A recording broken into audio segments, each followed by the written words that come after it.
इसमें चल जाओ वो भी इधर आ जाओ इधर आ जाओ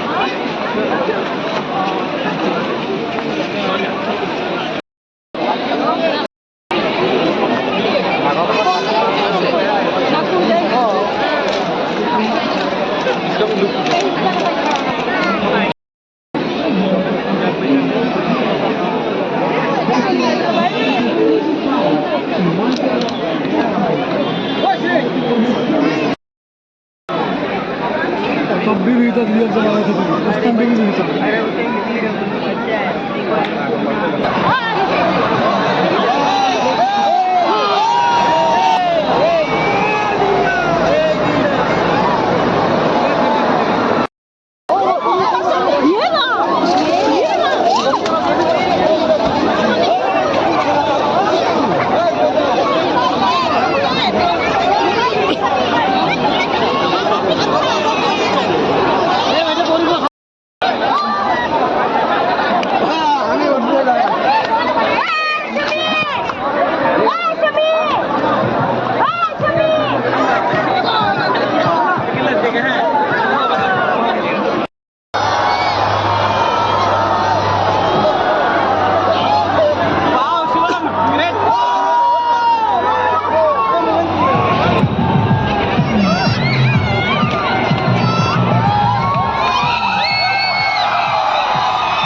ইয়াতে দেখিছে ৰিফিউল কৰি আছে,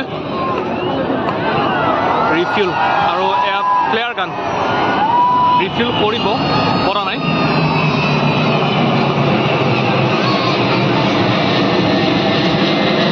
বতাহতে থাকি আকাশতে থাকি ৰিফিউল কৰে।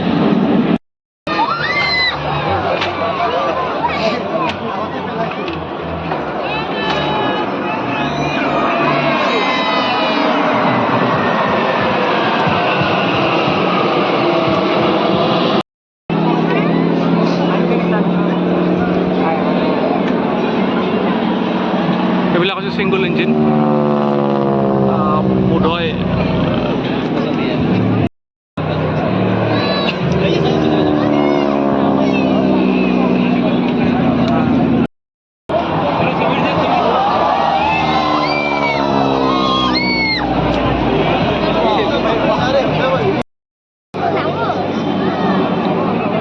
এইখনৰে ৰিফিল কৰে, আকাশতে থাকি ৰিফিল কৰে।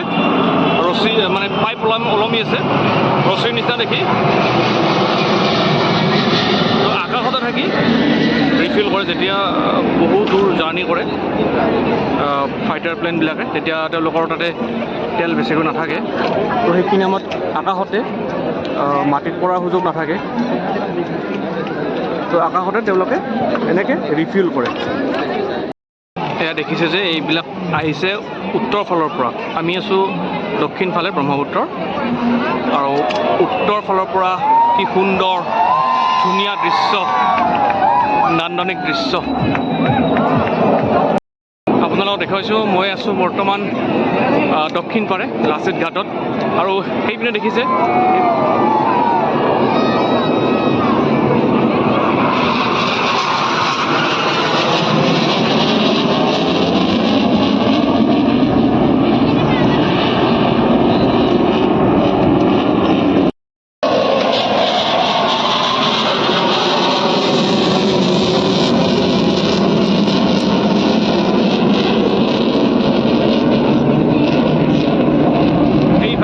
উত্তৰ পাৰ, ব্ৰহ্মপুত্ৰ উত্তৰ পাৰ, সেইপিনেও মানুহ আছে।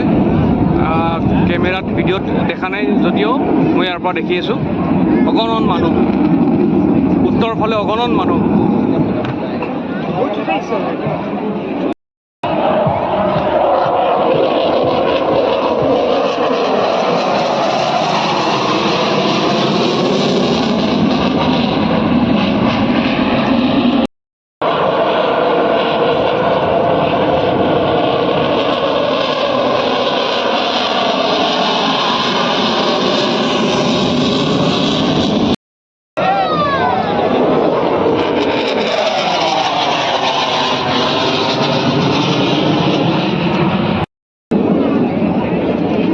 বুম এটা লাগিছিলে, সেইটো চাবলৈ ইচ্ছা আছিল, আশা আছিল, জানো দেখায় নে নেদেখায়।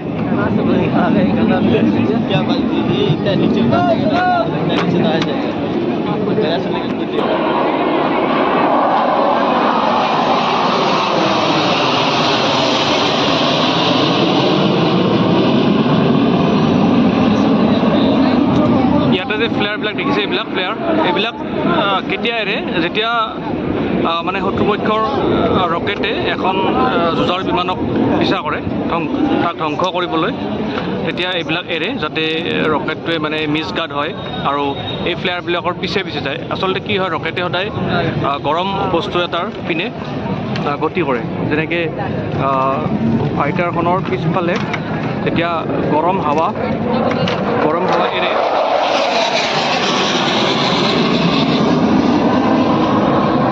এতিয়া গৰম হাৱা এৰিলে কি হয়, ৰকেটটোৱে সেই গৰম হাৱাটোৰ পিছে পিছে যায়, আৰু ফাইটাৰখন যোনপিনে যায় ৰকেটটো সেইপিনে যায়, ফ'ল' কৰে।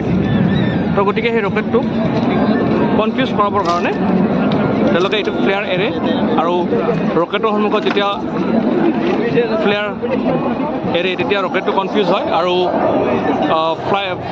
ফ্লাইটখন বাচি যায়। ফ্লেয়াৰ এৰিছে,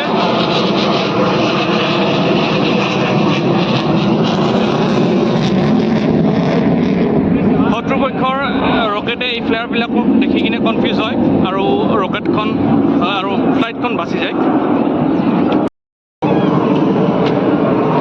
পুনৰ এবাৰ ফ্লেয়াৰ এৰিছে, চাওকচোন কি সুন্দৰ, দিনৰ পোহৰতে ইমান ধুনীয়াকৈ দেখা পোৱা গৈছে আৰু ৰাতি বহুত বেছি ধুনীয়াকৈ দেখা পালোঁহেঁতেন।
গ্ৰেভিটিৰ লগত খেলা কৰি আছে।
ঘণ্টা ধৰি 1 ঘণ্টাৰ বেছি হ'ল ইয়াতে চাই আছোঁ।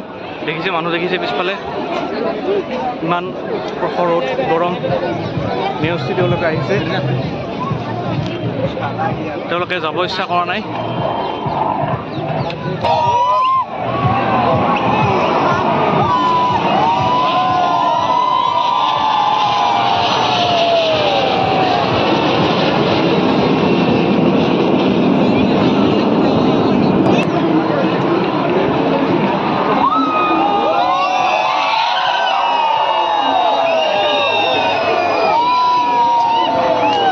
চাবলৈ বহুতে ইচ্ছা কৰি আছিলে, ময়ো ইচ্ছা কৰিছিলোঁ। চাওকচোন হাৰ্ট শ্বেপ পূৰা স্পষ্ট।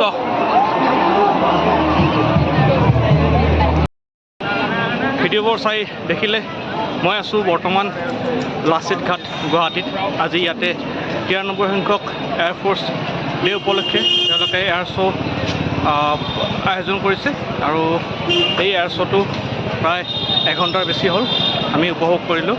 প্ৰথম অৱস্থাত একেবাৰে ওচৰলৈ যাব পৰা নাছিলোঁ। যেতিয়া আৰম্ভ হ'ল শ্ব'টো তেতিয়া সকলোৱে বেৰিকেড ভাঙি কিনে একেবাৰে নামি গৈছে। বহুত মানুহ আৰু এয়াৰ শ্ব'টো চাই বহুত ভাল লাগিল, খুবেই ভাল লাগিল। মোৰ জীৱনত এয়া প্ৰথম এয়াৰ শ্ব'। আগতে মই 2012 মানত আৰ্মি মেলা চাইছিলোঁ, খানাপাৰাত অনুষ্ঠিত হৈছিলে। আৰু আজি এয়া এয়াৰ শ্ব'। আজি হৈছে দেওবাৰ, গতিকে মানুহ বহুত মানুহ হৈছে দেখিছে। ফেঞ্চিৰ সন্মুখৰ ৰাস্তাটো একেবাৰে ভৰ্তি হৈ গৈছে। তেওঁলোকে পানী যোগান ধৰিছে আৰু এখন কি আছে ভিতৰত নাজানো, মই খুলি চাব লাগিব। এইখন তেওঁলোকে দিছে আৰু বহুত ভাল লাগিছে। তো আপোনালোকে কমেণ্ট কৰক কোনে কোনে ইয়াতে আহিছিলে চাবলৈ। এয়াৰ শ্ব'টো চাই কেনেকুৱা পালে আপোনালোকে কমেণ্ট কৰি জনাওক। ধন্যবাদ।